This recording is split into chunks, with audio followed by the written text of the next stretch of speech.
سے میں ان کے اس علمی اور ادبی سفر کو بڑے قریب سے میں نے دیکھا ہے اور بڑے شوق اور جستجو کے ساتھ میں ان کی کتابیں پڑھتا ہوں، اور عکس کمر میں انہوں نے اپنی زندگی کے حالات بیان کیے ہیں، وہ زندگی جو انہوں نے امریکہ میں گزاری اور اپنی کمیونٹی کے لیے انہوں نے جو خدمات دی، جو کام یہ کرتے رہے۔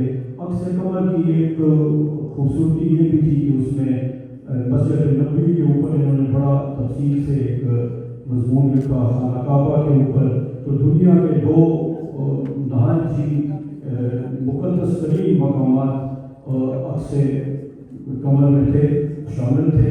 اس کے بعد گفتار کمر میں انہوں نے ہندوستان کا دورہ کیا، سیاحت کی، اور اس میں انہوں نے مغلیہ محلات کے بارے میں اور مغل بادشاہوں کے بارے میں بڑا تفصیل سے لکھا، مرزا غالب کے مزار اور نورجہاں کا مزار، تاج محل، آگرہ کا قلعہ، تو ان سب پاورفل جو مقامات ہیں ان کے بارے میں انہوں نے لکھا۔ اس کے بعد ارض مقدس میں جو انہوں نے موضوع جو اپنے لیے منتخب کیا، اس میں اسرائیل اور فلسطین کے مقدس ترین مقامات تھے، بیت الحم، دیوار گلیہ اور مسجد الاقصیٰ۔ تو یہ ان تینوں کتابوں کی لوکیشنز آپ دیکھیں، ان تینوں کتابوں کے موضوعات آپ دیکھیں، ان تینوں کتابوں میں جو مقامات انہوں نے چنے ہیں وہ دیکھیں، تو وہ نہایت ہی پاپولر اور نہایت ہی پاورفل مقامات ہیں، لوکیشنز ہیں۔ اور مغلیہ سلطنت کے بارے میں تو پاکستان اور انڈیا کے لوگ بڑی ان سے رغبت رکھتے ہیں اور شوق سے پڑھتے ہیں۔ اسی طرح تین ابراہیمی مذاہب میں فلسطین اور اسرائیل کے جو مقدس مقامات ہیں، سعودی عرب کے بھی، ان سب کو بڑی عزت اور وقار احترام کے ساتھ دیکھا جاتا ہے۔ اس کوئی ریکیپ کے بعد میں یہ کہوں گا کہ عجائبات قاہرہ کا موضوع جو ہے، اور اس میں جو عجائبات اور جو مقامات انہوں نے چنے ہیں وہ نہایت مختلف ہیں، وہ ہر لحاظ سے مختلف ہیں، وہ اتنے پاورفل نہیں ہیں جتنے کہ ان کی پہلے تین کتابوں کے مقامات تھے جن کی انہوں نے سیاحت کی، اور وہ اتنے تقدیس کے اعتبار سے بھی وہ اتنے اہم نہیں ہیں۔ تو اس لحاظ سے عجائبات قاہرہ ایک نہایت ہی مشکل موضوع ہے جس کے اوپر لکھا جائے، اور ہمارے ان کے قارئین اور پاکستان کے لوگ وہ شاید مصر کی تاریخ اور مصر کی تہذیب میں اتنی دلچسپی نہیں رکھتے جتنے کہ وہ تاج محل میں یا مغلیہ بادشاہوں کے جو دربار ہیں ان میں رکھتے ہیں۔ لیکن بشیر قمر کا کمال یہ ہے کہ انہوں نے اس موضوع کو بھی نہایت دلچسپ بنا کے پیش کیا ہے، اور یہ اس میں معلومات کا ایسا ذخیرہ ہے کہ جسے آپ پڑھ کے نہایت حیران ہوں گے۔ مثال کے طور پہ یہ لکھتے ہیں کہ جتنے بھی عجائبات ہیں ان میں سے ہر ایک میں لاکھوں پتھر استعمال ہوئے ہیں۔ اب اگر سینکڑوں کی بات ہوتی تو حیرانی نہ ہوتی، شاید ہزاروں کی بات ہوتی تو وہ بھی آدمی مان لیتا۔ ہر احرام میں لاکھوں پتھر استعمال ہوئے ہیں، اور پھر یہ پتھر مصر کی سرزمین پہ میسر نہیں تھے، یہ افریقی ممالک سے یہ چٹانیں جو ہیں لاکھوں کی تعداد میں ہر احرام کے لیے یہ افریقی ممالک سے آئی ہیں، خاص طور پر یوگنڈا سے۔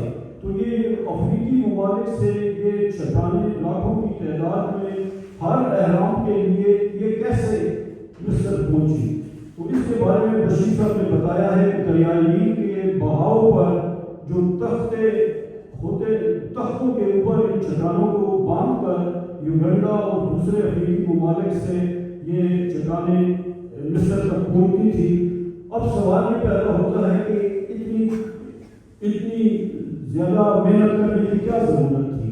تو اس کا جواب یہ ہے کہ ہر فرعون کی یہ خواہش ہوتی تھی کہ اس کا احرام اس کے باپ اور دادا کے احرام سے زیادہ بڑا ہو، زیادہ پرکشش ہو، اور اس کے اندر ایک فلسفی یہ ہے کہ یہ فرعون لائف آفٹر ڈیتھ پہ یقین رکھتے تھے، حیات بعد از موت پہ یہ یقین رکھتے تھے، اور ان کی یہ خواہش ہوتی تھی کہ ان کے مرنے کے بعد ان کے لیے احرام بنائے جائیں اور ان پہ آ کے لوگ دعا کریں، اور کی مغفرت ہو اس طرح سے.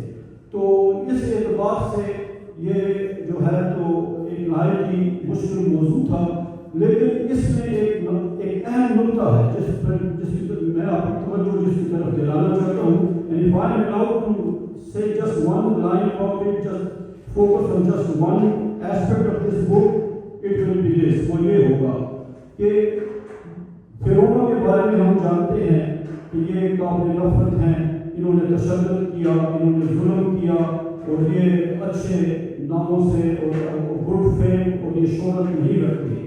لیکن بشیر قمر صاحب نے ان فرعونوں کو نہایت اچھی ٹریٹمنٹ دی ہے. اس کتاب میں بشیر قمر صاحب فرعونوں کو صاف بچا کر لے گئے ہیں. اس کتاب میں فرعونوں کے خلاف آپ کو کچھ بھی نظر نہیں آئے گا. اور اب میں نے شاید یہ ایک لائن ہو، لیکن زیادہ انہوں نے فرعونوں کو تنگ نہیں کیا. تو اس کی وجہ کیا ہے؟ اس کی وجہ مجھے یہ سمجھ آئی اور کہ وہ روس کے نہایت مشہور پلے رائٹ بھی ہیں اور سٹوری رائٹر بھی ہیں، انٹون چیخوف. وہ 19ویں صدی کے مایہ ناز اور عظیم ترین سٹوری رائٹر میں ان کا شمار ہوتا ہے. انہوں نے کردار نگاری کے بارے میں کہا ہے کہ if you رائٹر کے بارے میں کہا ہے کہ if you fail to love your characters, you fail to understand your characters, and then you end up sermonizing. اگر آپ اپنے کرداروں سے محبت نہیں کرتے، اگر آپ اپنے کرداروں سے محبت نہیں کرتے تو آپ انہیں سمجھ نہیں سکیں گے اور پھر آپ سرمن دینا شروع ہو جائیں گے. تو بشیر قمر جو ہے انہوں نے بڑی ملائمت سے ان فرعونوں کو اس لیے ٹریٹ کیا ہے کہ وہ ان کے کردار تھے اور انہیں ان سے محبت تھی اور یہ انہیں مسخ نہیں کرنا چاہتے تھے. اور انٹون چیخوف نے یہ بھی کہا ہے کہ let the jury judge my characters. My job is simply to show what sort of people they are. کہ میرا جیوری یعنی پڑھنے والے ڈیسائیڈ کریں کہ میرے کردار کس قسم کے ہیں. میرا کام صرف اتنا ہے کہ میں لوگوں کو بتاؤں کہ یہ کس قسم کے لوگ تھے. تو بشیر قمر صاحب نے بڑی ملائمت سے یہ ٹریٹ کیا ہے اور اسی لیے اس کتاب کا جو حسن ہے وہ دوبارہ ہو گیا ہے کہ انہوں نے کسی کے خلاف اور چاہے وہ فرعون کیوں نہ ہو اور اس کے خلاف نہیں لکھا. اب جو ہے تو اس میں بہت سے ایسے واقعات ہیں جن کے بارے میں بات کی جا سکتی ہے اور لیکن ظاہر ہے کہ وقت بہت ہو چکا ہے. تو خاص طور پہ کوہ طور کا جو واقعہ ہے کہ وہاں تک پہنچنے میں انہیں 7-8 گھنٹے لگے. جس ہوٹل میں یہ پہلے تو یہ قاہرہ سے جہاز میں شرم الشیخ گئے، پھر وہاں ایک ہوٹل میں قیام کیا. اس ہوٹل سے آگے 6-7 گھنٹے کا راستہ ہے اور پھر ہزاروں ڈالر اس میں لگ گئے. تو ابھی کچھ دیر پہلے اس محفل کی آواز سے پہلے بھابھی مجھے کہہ رہی تھی کہ میں نے زندگی کے ہر سفر میں ہر جگہ میں ان کے ساتھ گئی ہوں. تو میں نے بھابھی سے کہا نہیں، صرف ایک جگہ آپ ان کے ساتھ نہیں گئی اور وہ کوہ طور ہے. اور وہ کوہ طور ہے کیونکہ وہ اس میں آدھے گھنٹے کا یا گھنٹے کا اونٹنی کے اوپر بیٹھ کے سفر کرنا پڑتا ہے، پھر اس کے بعد 3 گھنٹے تک پہاڑ پہ چڑھنا پڑتا ہے. تو اور اس میں ہزاروں ڈالر بھی لگ جاتے ہیں.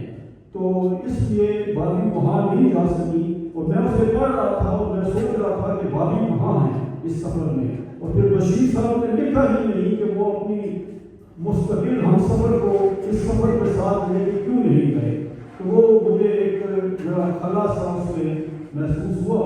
تو ہمارے جہانگیر خٹک صاحب بیٹھے ہوئے ہیں اور انہوں نے اپنی تقریر میں ہیومنائز کرنے کی بات کی کہ بشیر قمر صاحب نے ہیومنائز کیا ہے. تو وہ جو میں فرعونوں کے بارے میں بات کر رہا تھا کہ انہوں نے نہایت ملائمت سے ٹریٹ کیا ہے فرعونوں کو، تو یہ بھی ہیومنائز کر رہے تھے اپنے کرداروں کو. یہ انہیں ڈی ہیومنائز انہوں نے نہیں کیا. پٹک صاحب نے ایک خوبصورت بات کی تو میں سوچا کہ میں اسے ضرور مینشن کروں گا. اور اسی طرح پھر کوہ طور کے اوپر اس غار میں جہاں پہ حضرت موسیٰ کو نبوت ملی تھی اور پھر وہ وہاں ایک جھاڑی تھی جس کے اوپر آگ تھی اور اس کا پیچھا کر رہے تھے. تو یہ سب باتیں قرآن کی سورۃ البقرہ میں نہایت تفصیل سے بیان کی گئی ہیں. اور ان واقعات کی خوبی یہ ہے کہ یہ ابراہیمی مذاہب کی جتنی بھی کتابیں ہیں ان میں ان کا ذکر کیا گیا ہے. تو بشیر قمر صاحب نے بڑی خوبصورتی کے ساتھ اور بڑے شگفتہ اسلوب میں ان مقامات کو بیان کیا ہے. اور خاص طور پہ وہ منظر نہایت ڈرامائی ہے جس میں کہ حضرت موسیٰ بنی اسرائیل کو لے کے دریائے نیل سے گزر جاتے ہیں اور اس کے بعد رامسیس جو ہے فرعون وہ حضرت موسیٰ کا پیچھا کرتے ہوئے اپنی فوج کے ساتھ جب وہ نیل کے دریا میں داخل ہوتا ہے تو خشکی کا وہ راستہ جو خدا نے حضرت موسیٰ کے لیے بنایا تھا وہ بند ہو جاتا ہے.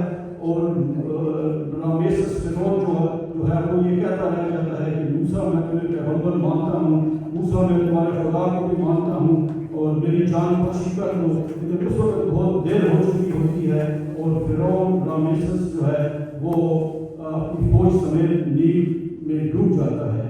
تو بشیر قمر صاحب نے اسی قسم کے ڈرامائی مناظر جو ہیں بڑی خوبصورتی سے اس کتاب میں بیان کیے ہیں. اور اب میری اس سے آخری گزارش یہی ہے کہ اب یعنی 29 مئی کو یعنی 2 مہینے پہلے عہد مقدس کی تقریب ہوئی تھی اور اب آج 10 اگست کو عجائبات القاہرہ کی ہو رہی ہے. تو ایک سال جنوری میں جو ہے تو وہ عہد مقدس شائع ہوئی, جولائی میں عجائبات القاہرہ. تو ایک سال میں 2 کتابیں, 3 سال میں 4 کتابیں. تو اب گزارش ہے ذرا لگام دیں اور اپنے اس فن کو اور ذرا ہمیں بھی دوسرا سانس لینے کا موقع دیں تاکہ ہم 2-4 مہینے میں کچھ سانس لے کے آپ سب کی کتاب کے لیے تیاری کر سکیں. آپ سب کا بہت شکریہ.